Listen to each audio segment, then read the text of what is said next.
Hello hi नमस्ते आशा करुँची भल थे समस्ते। जय जगन्नाथ मु सागर आपण मोर नुआ ब्लॉग टी स्वागत। दर्शक बंधु आम गत वीडियो मो ढेंकानाल किसी गुड़े जगह देखी आपण मानक आउ कि भी रही जाता यही वीडियो मध्यम पार्ट टू रे वीडियो मध्यम आप देखिपारे आउ गुड़े अनेक गुड़े जगह जहाँकि आपण मैंने देखी नी। तो चलतु सांग मैंने बाहर जावा देखिपारे आ सब जो जो जगह गुड़िक आप देखी नी आपण मानक मु देखी। वीडियोटी स्टार्ट होगा पूर्वर आपण मैंने बहु मात्रा रे सब्सक्राइब करूँ चैनल को आ सपोर्ट करूँ मु आग को बढ़ी पारे।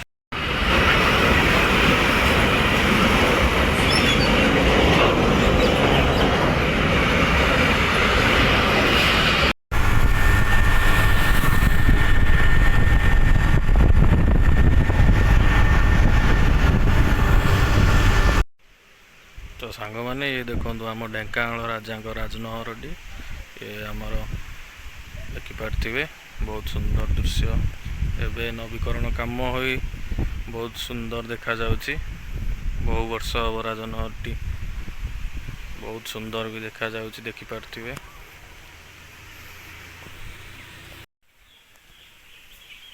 तो सांग मैंने मुझे राजनहर भर को एंट्री कर जाऊँगी देखिपारे सुंदर चारिकरे आंब गछ गुड़िक लगी बहुत सुंदर भी देखा जाउची भीतर दृश्य। तो चलतु आग को देखा कौन कौन सब अच्छी।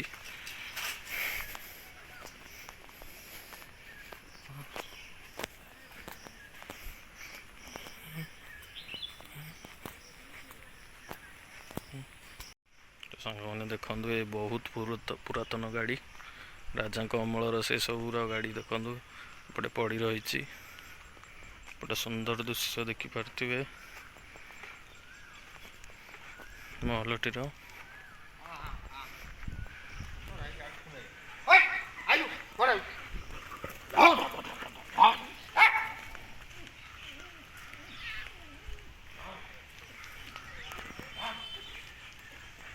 बहुत भीतर सुंदर दृश्य भल भी है।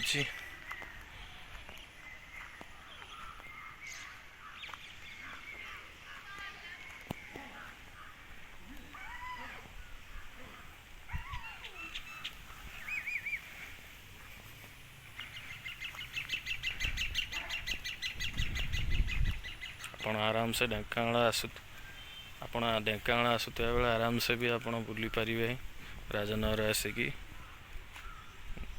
बहुत सुंदर दृश्यर उपभोग करें।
आपण मैंने ढेंकानाल आसिले बहुत गुड़े जगह अच्छी आप ढेंकानाल आराम से बुलिकी उपभोग करें सब जगह गुड़िकर।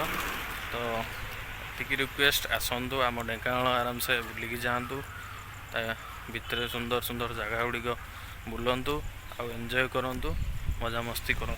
तो सांग मैंने मुझे बर्तमान पहुँची जाइए आम ढेंकानाल सहर में बहु ऐतिह्य पुरातन मंदिर श्री बलराम जी मंदिर एठी बलभद्र जन्म बहु प्रथा आगु चली आसे आम ढेंकानाल प्रथम रथ टणा हेले तापर पुरी रथ टणा हुए देखिपारे आप मंदिर चारिकर दृश्य।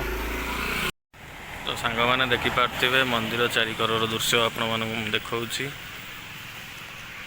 बहुत सुंदर भी मंदिरटी होइछि। तो कैमेरा तो भितर अलाउ ना तो आपण मानक बाहर ମନ୍ଦିରଟିର ଦୃଶ୍ୟ ଦେଖେଇ ପାରୁଛି ଆଉ।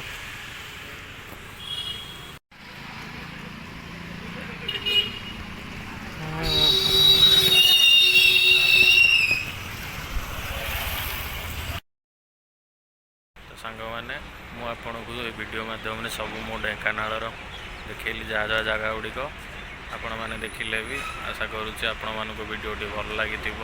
ଭଲ ଲାଗିଥିଲେ ନିଶ୍ଚୟ ଲାଇକ୍, ସବସ୍କ୍ରାଇବ୍, ସେୟାର, କମେଣ୍ଟ କରିବେ। ରହୁଛି, ଜୟ ଜଗନ୍ନାଥ।